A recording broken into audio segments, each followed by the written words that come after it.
This is DIGINAIJA. Don't forget to subscribe, like, and share. Breaking news. So, breaking news. One in Lagos State NURTW chairman, Tafa Sego, escapes assassination attempts. The chairman of the Lagos State Council of Union of Road Transport Workers, Alhaji Mustafa Adekunle Adio, popularly known as Tafa Sego Nurtw, escaped assassination on Saturday after 6 men reportedly stormed his residence in Surulere with intent to kill him. Unfortunately, he was not at home at the time of the attack. Eléyìí tí wàá lágbára báyìí o. Wọ́n ní wọ́n ti lọ ká Tafa Sego mọ́lé o.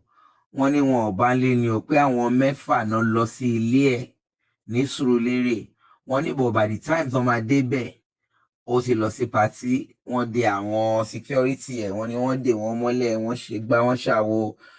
Gbogbo news yìí ti lọ, wọ́n ní nísìnyí but àwọn èèyàn ń panic around gbogbo neighborhood yẹn pé àwọn tó ń ṣiṣẹ́ ibi yìí pé wọ́n tún lè padà wá láti wá ṣe iṣẹ́ náà láṣẹ parí, torí a dẹ̀ mọ̀ pé táwọn èèyàn bá ti bẹ̀rẹ̀ ẹrú nǹkan báyìí tí wọ́n bá ti tẹnumọ́gi kán gùn wọn ò ní gbà, ṣùgbọ́n lọ́wọ́n ò ní fún wọn ṣe.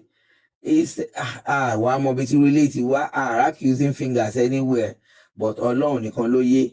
Lára àwọn ọmọ national kan ti wá jáde báyìí o tó wá sọ ògúlùtù ọ̀rọ̀ sórí nǹkan tó ṣẹlẹ̀ yìí.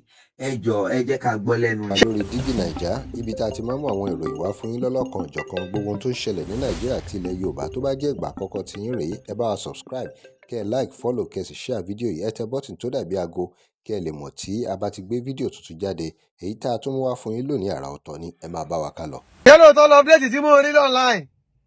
Ẹ fẹ́ polóore mẹ̀kúnnù. Tálálẹ́ bá ní kó dá fún yín, Ọlọ́run ní kó dá fún yín. Àpolórí burúkú ni yín ni. Àwọn ò fẹ́ jọba bí yàrá àdúrà o. Tó dẹ̀lú fi ọdún méjì tó papòdà.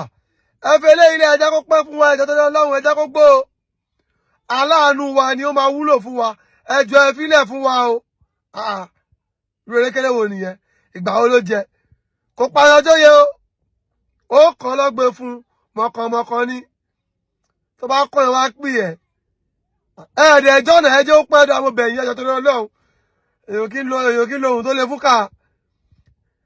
Àmẹ́ tó jẹ́, àrẹ̀fẹ́ mẹ́ tó jẹ́, bọ̀nà mátà anybody tí kí ní ìbá jẹ́, ẹjọ́ torí Ọlọ́run ẹ̀bẹ́ yìí náà bímọ.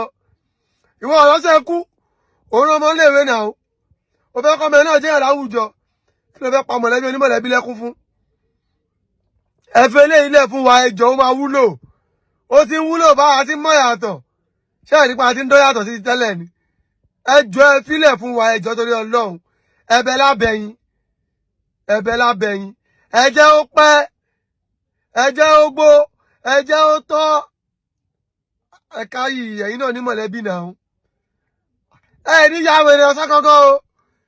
Ẹjẹ́ kẹ́lẹ́ pẹ́ fún wa, ẹ̀bẹ̀ lábẹ́yìn. Ẹjọ́ torí Ọlọ́run, ẹ̀bẹ̀ lábẹ́yìn.